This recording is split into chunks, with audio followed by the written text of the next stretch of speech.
అందరికీ విజ్ఞప్తి, ముఖ్యంగా సెల్ ఫోను మనం వాడకటం వలన వచ్చేటువంటి ఉపయోగాలు ఎన్నున్నాయో దానివల్ల వచ్చే అనర్థాలు కూడా చాలా ఎక్కువగా ఉన్నాయి. ఈ మధ్యకాలంలో ఎక్కువ ఈ సైబర్ నేరాలు బాగా పెరిగినాయి.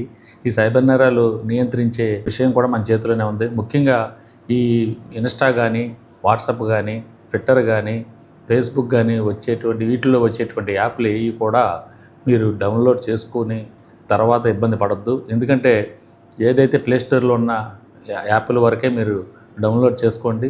తర్వాత కామర్స్ ఫ్రాడు, ఇలాంటి ఫ్రాడ్స్ ఎక్కువైపోయినాయి. ఇన్స్టాలో తక్కువ రేటుకే మీకు డ్రెస్సులు ఇస్తాము, బొమ్మలు ఇస్తాము ఇలాంటివి చెప్పి మనకి తెలియకుండా మన అకౌంట్స్ని హ్యాక్ చేసి మరి డబ్బులన్నీ లాగేస్తున్నారు. ఇంకా వాట్సాప్లో ఏపీకే ఫైల్స్ అని, తర్వాత ఆర్టీఓ చలనాలన్నీ వస్తున్నాయి. అవి కూడా ఏ లింకు కూడా మీరెవరో కూడా దయచేసి నొక్కవద్దు. అటువంటిది ఏదైనా పొరపాటున మీరు నొక్కితే వెంటనే సైబర్ హెల్ప్ లైన్ 1930 నెంబర్కి ఫోన్ చేయండి.